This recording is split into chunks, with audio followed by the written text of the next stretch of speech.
So, how far are you from the kingdom of God? How far am I? It's a good question.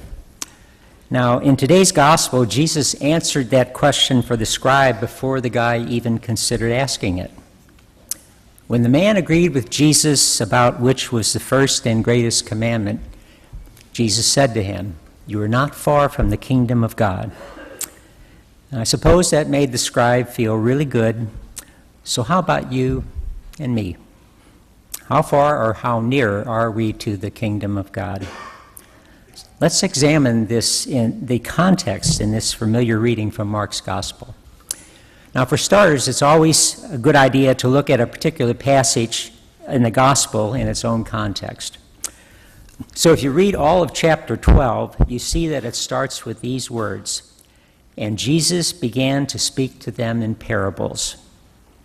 And he began with the parable about the son of the vineyard owner who gets killed by the evil tenants. This really irritated the Pharisees and the officials of King Herod's court because they were identified with the evil tenants, and they knew it. So much so that they tried to arrest Jesus, but did not for fear of the crowds who were following Jesus. So they sent their spokesman to try to trap Jesus with the question about whether it was lawful to pay taxes to Caesar. And Jesus zapped them with the famous one-liner, "Render to Caesar the things that are Caesar's, and to God the things that are God's."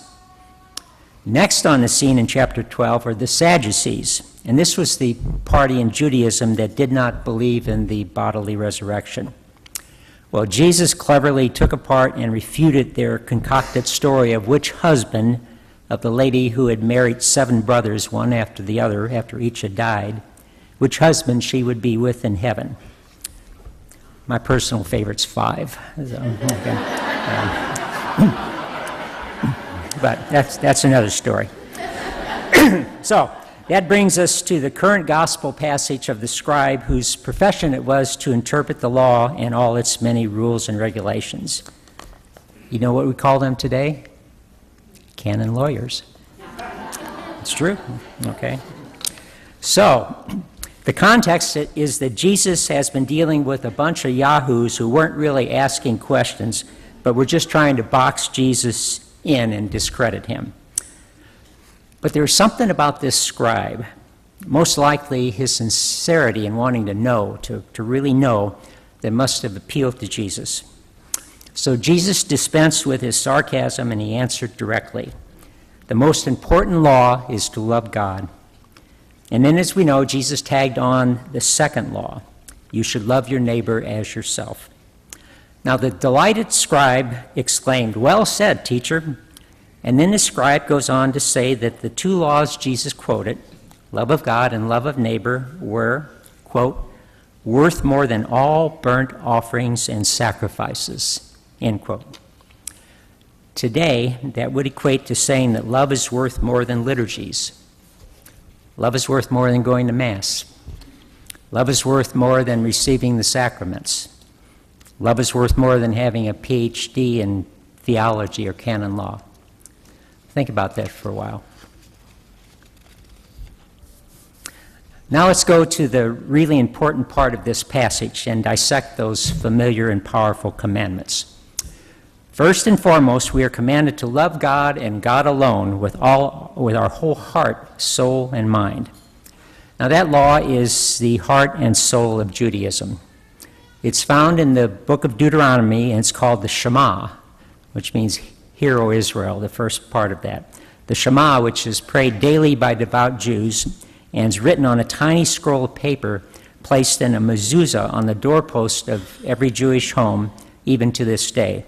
And for those of us who've lived at any time in University City, we've often found that when we've moved into apartments or homes, a mezuzah.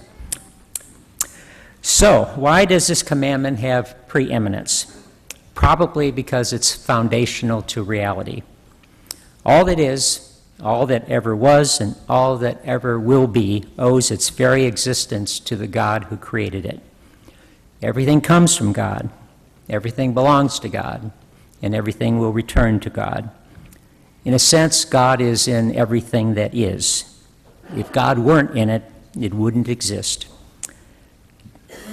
We humans, as created spirit-bearing beings, are made in the image and likeness of God, as it says in Genesis. Now, at our best in this privileged position, we reflect, though imperfectly, the nature of God. And since God is love, as it says in 1 John 4:8, we are called to be love. How do we do that? We consult the well-known letter of Paul to the Corinthians, chapter 13, and find that love is patient, love is kind, love is not envious or boastful or arrogant or rude. It does not insist on its own way. It is not irritable or resentful. It does not rejoice in wrongdoing, but rejoices in the truth. It bears all things, hopes all things, and endures all things. And so we should follow the first commandment by loving God and all that God created with patience and kindness, not with envy, boasting, arrogance, rudeness, irritability, or resentment, and not by insisting having our own way. Sounds like a good thing to take to the polls on Tuesday, that mindset. So this naturally and logically, this first commandment leads us into the second great commandment that Jesus tagged on to the first. You should love your neighbor as yourself. The two great commandments are in reality inseparable. Love of that special part of God's creation, human beings made in the image and likeness of God, is a sacred and high calling. Once accepted, we must ask ourselves, well, who is our neighbor? Sounds familiar, doesn't it? We all know that this famous question was asked of Jesus elsewhere, and Jesus answered with the parable of the Good Samaritan in Luke's Gospel. You recall the story of that Jewish man who was robbed, beaten, and left for dead on the roadside, and not assisted by his own people, including the priest and the Levite. Instead, he was lovingly cared for by the man from Samaria, whom the Jews held in contempt and would have had good reason to pass by the injured man, as would have been the case if the roles were reversed. Jews and Samaritans hated each other, but compassion and love triumphed over fear and hatred. Something else to take to the polls on Tuesday. It was a recognition by the scribe of the importance of these two foundational laws that prompted Jesus to say to him, "You are not far from the kingdom of God." And that's exactly what Jesus would say to us if we recognized in heart, soul, and mind with all our strength that love of God and love of neighbor sums up all the law and prophets, as Jesus himself said in Matthew 22:40. We begin the journey to the kingdom of God by first learning foundational beliefs and values. Just like a toddler learns basic laws in preschool, like not hitting other kids, sharing toys, etc. Learning laws is a good place to start, but we move closer to God when we learn to love. That begins with loving those we naturally find lovable, our families, our friends, people in our tribes and our clans, people like us. It continues with learning that all God created is really lovable, even our enemies, as is written in Matthew 5:44. It includes learning to love all creatures, great and small, like St. Francis of Assisi did. And it culminates in learning to love the earth, the universe, and all creation. Now, this process, of course, takes a lifetime and will not reach perfection until we ourselves are joined to the risen Christ in the fullness of the kingdom of God. To love someone requires knowing that person. But this knowing requires more than learning facts about that person. You can read the most exhaustive biography of a person and learn all kinds of stuff about him or her. And that's a good thing. But love comes not just with knowledge about a person, but with experiencing that person, by entering into relationship with that person. Martin Buber calls this an I-thou relationship as opposed to an I-it relationship. God is a thou, not an it. Every human person is a thou, not an it. Studying God and studying another person is a good place to start, but it's only a start. If we wish to get closer to kingdom of God, we accomplish that with love through relationship, not just through knowledge. I wish I knew how to tell you how to do that, but I don't know how. That's true. I can just say for myself, I've found that all my reading and study is helpful because it makes me more curious about this God that we affectionately call Father. But information alone does not lead to transformation. It's a start, but it needs to be followed by entering into relationship, which can truly be transforming. Now, for myself, there are probably many ways to do this, but for me, I found that the emptying of my mind, I mean that, the emptying of my mind and the meditation of centering prayer is doing something to me and for me that I really can't adequately describe.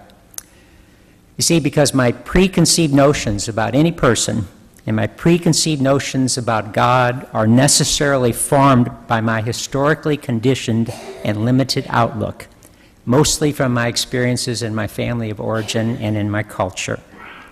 And since information is not the same as transformation, I need to let go of my informational system. Karen Armstrong is a religious historian, and she wrote these words: "One of the conditions of enlightenment has always been a willingness to let go of what we thought we knew in order to appreciate truths we never dreamed of." I'll read that again. One of the conditions of enlightenment had always been a willingness to let go of what we thought we knew in order to appreciate truths we never dreamed of. Now, that is true with what we think we know about a particular human being, and that is also true for what we think we know about God. This God, who is love itself, is calling us into transformation, is calling us into love. And sometimes all the words and all the doctrines just seem to get in the way. St. Paul had it right in Corinthians when he said that knowledge will pass away, but love will remain. So we're all being called closer and closer to that kingdom of God. How wonderful it would be to hear Jesus say to us in the silence of our hearts, "You're not far from the kingdom of God."